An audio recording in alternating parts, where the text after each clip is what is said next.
Now, I've often maintained that there are no perfect films, with the possible exception of Faster Pussycat Kill Kill.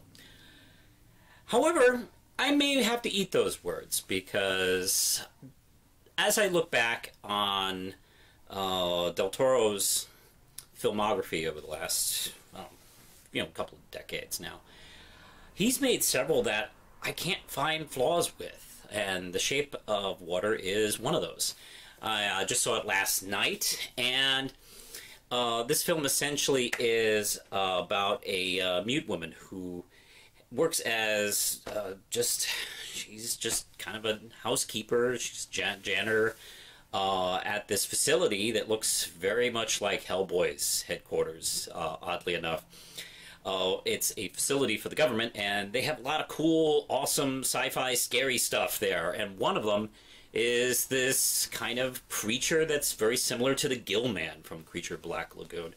The man in charge is played by Michael Shannon, and holy God, is he scary in this. And she seems to develop a bond with this creature over a period of time. And we go from there.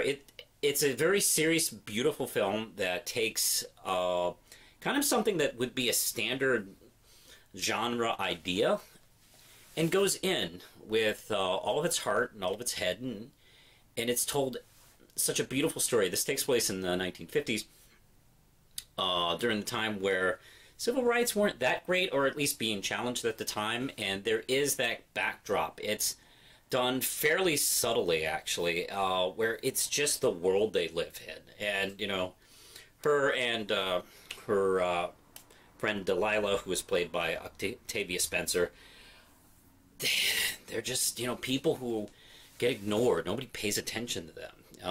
This isn't their world, and they're talked down to constantly.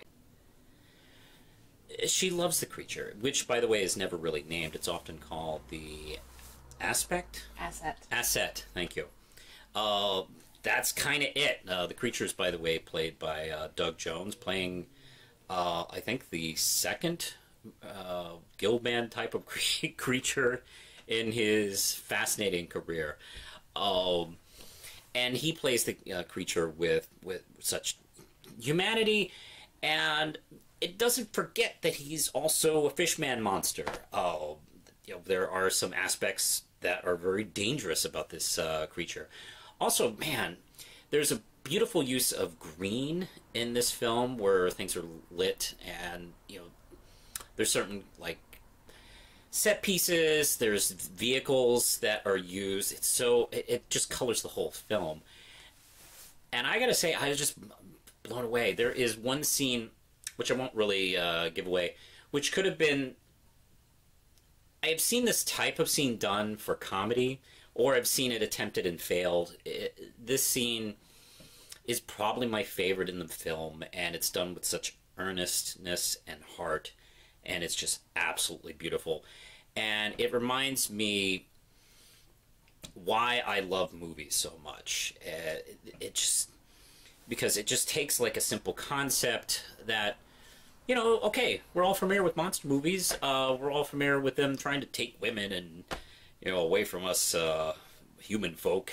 And, oh my God, it creates this sense of, kind of trying to find yourself and,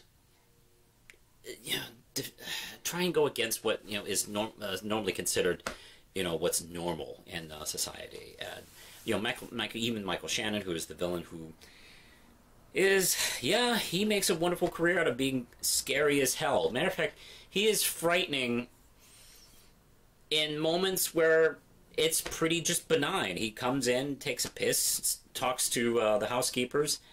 He's terrifying.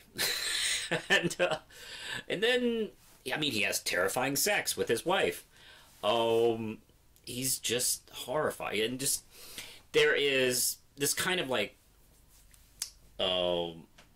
type of human villain that Del Toro likes to use, who is someone who is trying to fit in as best as they believe they should.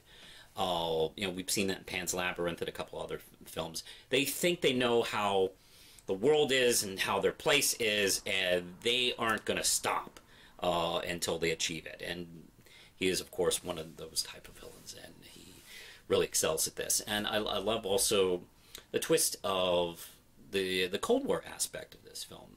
That does kind of like come into play and kind of like raise the stakes a bit, where if they were already raised just fine. Oh yeah, I really love this film.